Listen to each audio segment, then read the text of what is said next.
Hare Krishna. We would like to welcome all of you all to this very unique and very special series of talks based on the Ramayana.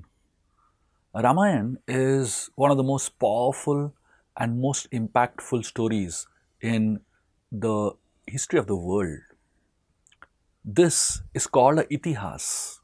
Valmiki Muni, who wrote this beautiful poem, has really touched the hearts of millions of people. The story of the Ramayana every single year gets repeated, spoken, written about, made into movies and series, and so many ways the Ramayana is repeated in the form of dramas, in the form of songs, in the form of dances, in so many amazing ways the Ramayana is presented to us. And each and every time that we hear the Ramayana, see the Ramayana, read the Ramayana, and absorb ourselves in the Ramayana, the impact is as much as always. So today, we're going to be launching a series of episodes that will help you understand not just the storyline of Ramayana in ways that you have never ever heard before, but it will also add so much value to your life in terms of lessons that you can valuably impart in your own lives. Ramayana is a book that not only entertains but also enlightens. So please join me on this series as I take you on this beautiful journey throughout the Ramayana and explore the Ramayana in ways that will really touch your hearts and at the same time stimulate your intelligence. And yet, it will inspire you in ways that you have never experienced before. Let me begin the story of the Ramayana by introducing you all to how the Ramayana begins. It begins with a question, actually. Before we really get into the Ramayana, let us offer a small prayer to the original author of the Ramayana, Valmiki Muni, who has really brought the Ramayana into our lives. Without his contribution, we would have missed this most amazing epic that has touched millions of hearts for thousands of years. Kujantam Rama Rameti Maduram Maduraksharam Aruya Kavita Shakam Vande Valmiki Kokilam Valmikir Munisimhasya Kavita Vanicharinah Shrunva Ramakathanadam Konayanti Parangatim. This verse is simultaneously describing, glorifying Valmiki, and yet at the same time, this verse is talking to us about why Valmiki is so great. It in fact gives us two reasons to understand and to absorb the greatness of Valmiki. This verse begins by saying, Kujantam Rama Rameti. Kujantam means sing. Just like a kokila bird sings beautifully, similarly, Valmiki is considered to be like a bird. Kujantam Rama Rameti Maduram Maduraksharam. How is he singing? He is singing this beautiful poetry named Ramayana in beautiful ways. Maduram Maduraksharam. He is singing it beautifully, he is presenting it beautifully, and he is presenting it through beautiful poetry. Madhura means melodious. Madhura means sweet. So he is Kujantam, that means he is singing. And what is he singing? Rama Rameti. He is singing the names of Ram, he is singing the glories of Ram. This is the first aspect and the first ability of Valmiki to be an expert poet. The kind of poetry that Valmiki writes in the Ramayana is just unbelievably beautiful. It's considered to be one of the most powerful poems ever written in the history of the world in Sanskrit. So, one aspect of him is that he is singing beautiful, melodious poetry while glorifying Lord Ram. But in addition to that, it says, Valmikir Muni Simhasya. Valmiki is being compared to Muni Simha. Muni means sage and Simha means lion, and Muni Simha means lion among sages. So the first part of the glorification speaks about Valmiki as a bird, beautiful kokila bird that is singing beautiful songs, and in the same verse it talks about him being like a lion. It says, Aruya. So in the first verse, it says, Aruya Kavita Shakam. So he is stationed on the tree, on a branch of known as Kavita Shaka. So this beautiful tree named Ramayan is standing, and on this tree is sitting a beautiful bird named Valmiki, singing beautiful songs, and he is standing on a branch of poetry. Aharuya Kavita Shakam Vande Valmiki Gokilam. We pray and offer our obeisances to such a Valmiki. And then the verse says, Valmikir Munisimhasya Kavita Varnicharinaha. So the same Valmiki is compared to a lion among sages roaming around in the forest of poetry. Kavita Varnicharinaha. And Shrinva Rama Katanadam Kornayanti Parangatim. So this verse is glorifying such a great teacher who is not only having the capacity to, the ability to sing beautifully, but in addition, he also has a roaring message for all of us. So this is the Ramayan. It has on one level the sweetness of the storyline, but on the other level, it has a roaring message that the world needs to hear. In fact, the land of India is based on the foundation of Ramayan. Max Miller, he went around the land of India, traveled length and breadth of the land of India for 4 years. And after 4 years of traveling the length and breadth of land of India, he comes to a conclusion. He says, in my travels, I have not come across a single thief and a single dishonest person in the entire land of India. Imagine, this is just a few decades back, the consciousness of the people of India. And Max Miller, he completely gives the credit of this achievement, this mindset of this country to the fact that everyone has complete faith and understanding of Ramayana and Mahabharata. This is a book that has impacted millions of lives. This is a book that has transformed millions of lives and it has kept our country so powerfully beautiful, stable, faithful, honest, and with great integrity. And that's why Valmiki's contribution is so important. The Ramayana begins with a question. Valmiki is talking to his teacher, Narad Muni. No matter how great you are, everyone needs a teacher. Valmiki is one of the most powerful authors in the history of the world. He's one of the most powerful sages in the history of the world. But yet, he has a teacher. Narad Muni is a teacher of Valmiki. And Valmiki and Narad Muni are having a conversation in which Valmiki brings up a question. He is asking Narad Muni, Konosmin Sampradam Loke Dhanavan Gunavan Kascha Viryavan Dharmagyascha Kritagyascha Satyavakyo Dridavrata. So Valmiki is actually asking a series of questions to Narad Muni, beginning with this. He says, Konosmin Sampradam Loke, in this entire world, who is that one person who has all these qualities in him or her? So Valmiki is asking a very blatant question to Narad Muni. He is asking a question with great eagerness to understand. He wants to know who is the greatest hero in this world. Valmiki lists a series of 24 qualities that he is looking for in one person. In this world, we have so many heroes and heroines. We have so many people who are famous, worshipped, glorified. Everyone that is glorified, famous, and worshipped today has one good quality in them, which is why they get that fame. Somebody may be a good actor, somebody may be a good orator, somebody may be a good business person, somebody may be a very powerful soldier, a person may be very brave, a person may be very strong, a person may be very wealthy. Each one has one good quality for which they get glorified and appreciated a lot.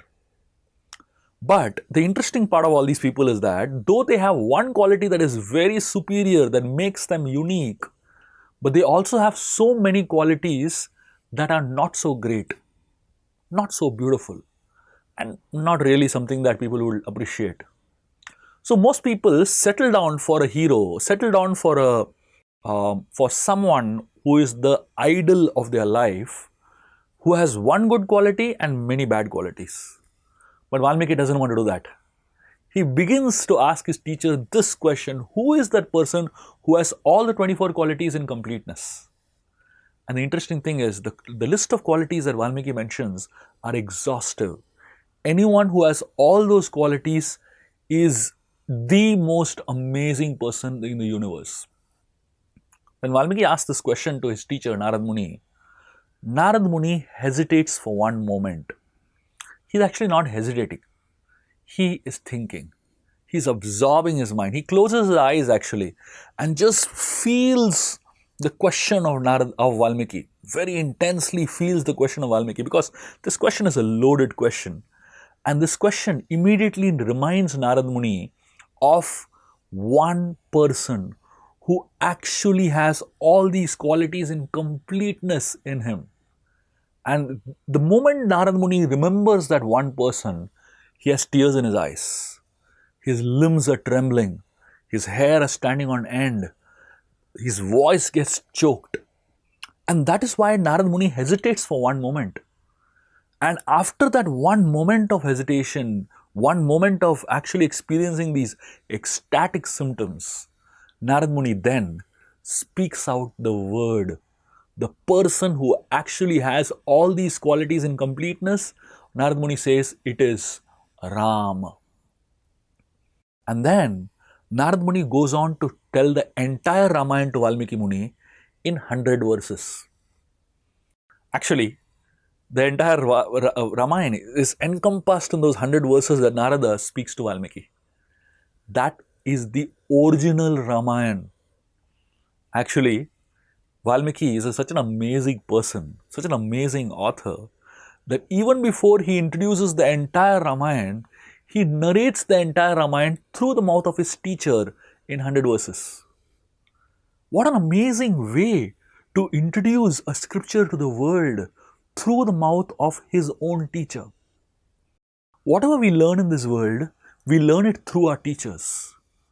Appreciating, glorifying, expressing gratitude, and highlighting the presence of our teacher in our life is considered to be the highest way of spiritual expressions. Valmiki, yes, is a great scholar, but more important than being a great scholar, he is a very humble person. He allows his guru, he actually introduces that the original person who has taught me the Ramayana is my teacher. And that is how, through the mouth of his teacher, he is bringing out the entire Ramayana in 100 verses. So it is explained, if anybody reads these 100 verses spoken by Narad Muni to Valmiki, it is as good as reading the entire Ramayana, which is 24,000 verses. And that is the greatness of this book. It begins by teaching us the importance of having teachers who can give us the right knowledge. Valmiki Muni is inspired, happy, grateful to Narad Muni for having introduced Ram into his life. And then Valmiki Muni, at a later point in his life, he is going to a river. So the Valmiki Ramayana immediately goes to this beautiful episode where Valmiki is walking to a river to have a bath. He is going along with his disciple Bharadwaj Muni, who is another exalted sage. For Valmiki to have a disciple like Bharadwaj Muni, it's actually the greatness of both Valmiki and Bharadwaj Muni. Bharadwaj Muni is such a great soul himself. He has written books like the Vimana Shastra. Vimana Shastra is a book in Sanskrit that actually describes about airplanes and how to manufacture airplanes. Imagine, this is written thousands of years back by Bharadwaj Muni. And even today, NASA uses Vimana Shastra as one of their reference points for building airplanes. In fact, NASA has 2 Sanskrit scholars on their payroll to study the Vimana Shastra. This is the disciple of Valmiki Muni. Imagine if Valmiki has a disciple like Bharadwaj Muni, how great he is. And imagine if Valmiki has a guru like Narad Muni, how great Narad Muni is. If you look at the caliber of the disciple, you actually understand the caliber of the master. And here, Bharadwaj Muni and Valmiki Muni are going to the river to have a bath. Usually, they would go to the Ganga to have a bath on a regular basis. But on this particular day, they do not go to the Ganga, instead, they go to the Tamasa river. Usually, the sages are very, very conscious of what they do. They don't do things differently every day. They don't get bored of doing the same thing every day. There is a lot of strength in having discipline and stability in your life.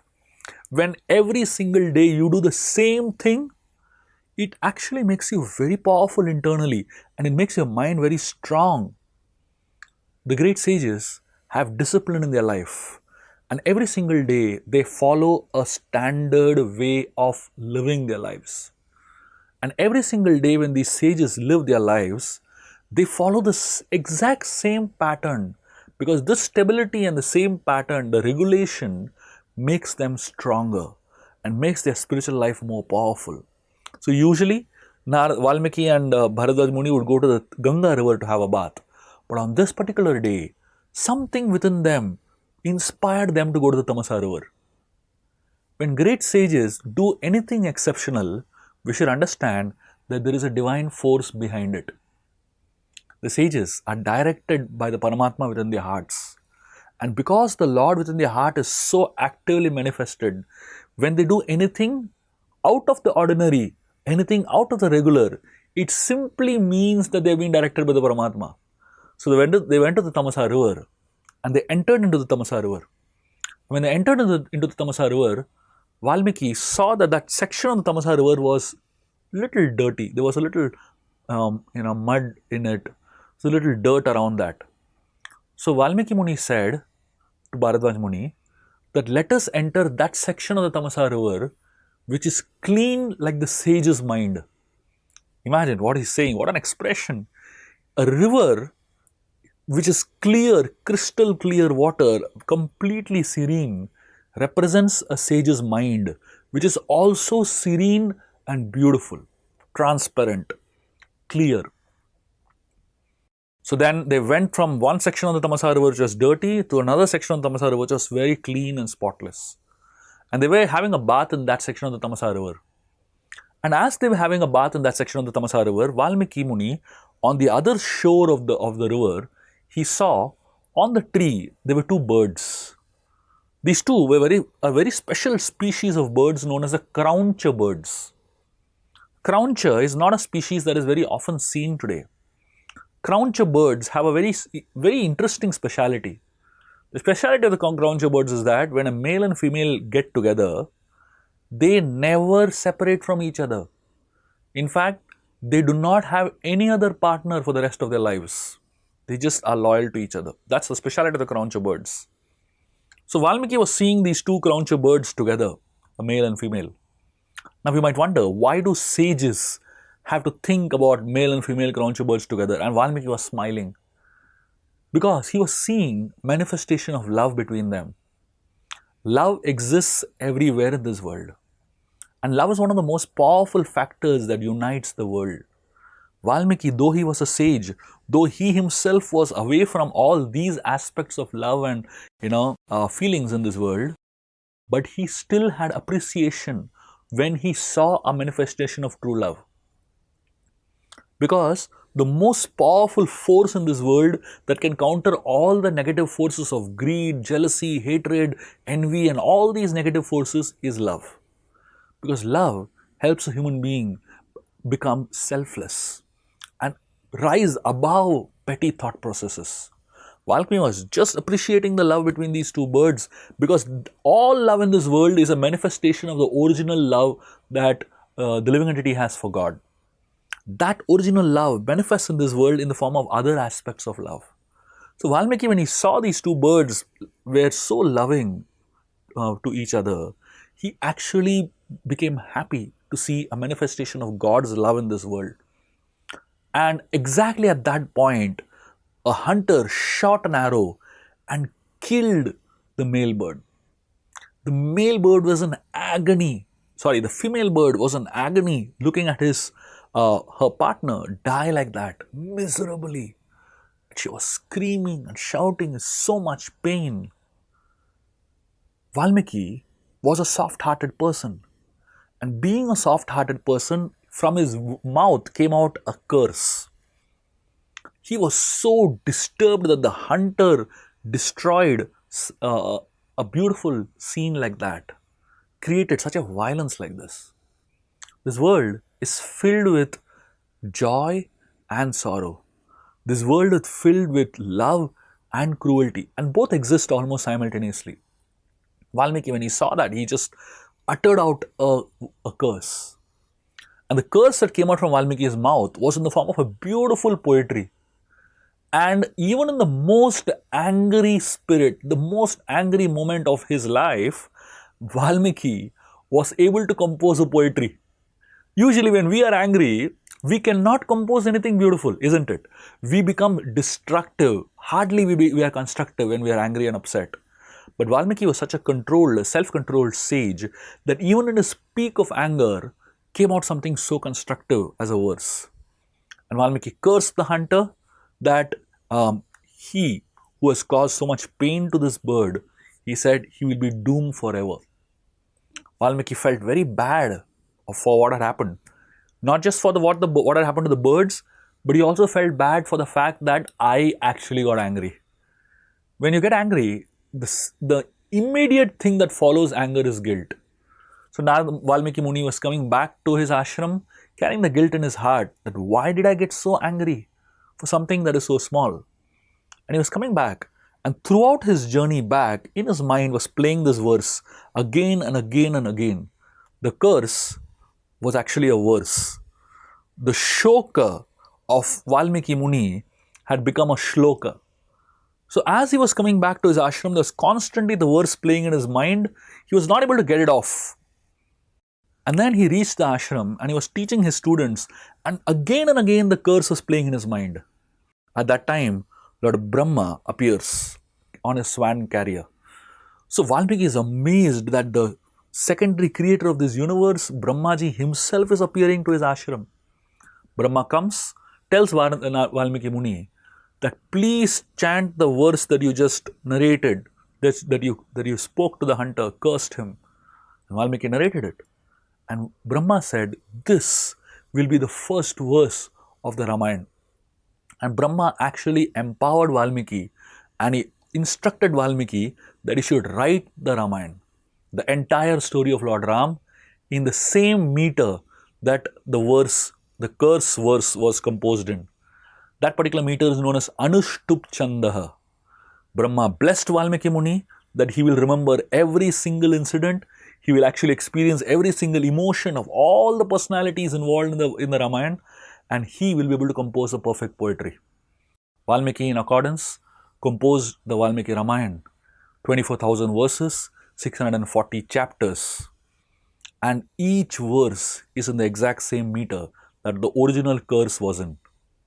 Brahma blessed Valmiki that as long as mountains exist, as long as rivers flow, as long as there is sand in the deserts, as long as the world exists, the Valmiki Ramayana will exist and it will be famous. We are so fortunate that we are getting an opportunity to study, understand, absorb, hear, and meditate on that very same Valmiki Ramayana, which was composed by Valmiki thousands of years before. We would like to welcome all of you all to this series of the Ramayana and understand so many amazing facets of this great epic. Thank you very much and very grateful for you all to join us. Hare Krishna.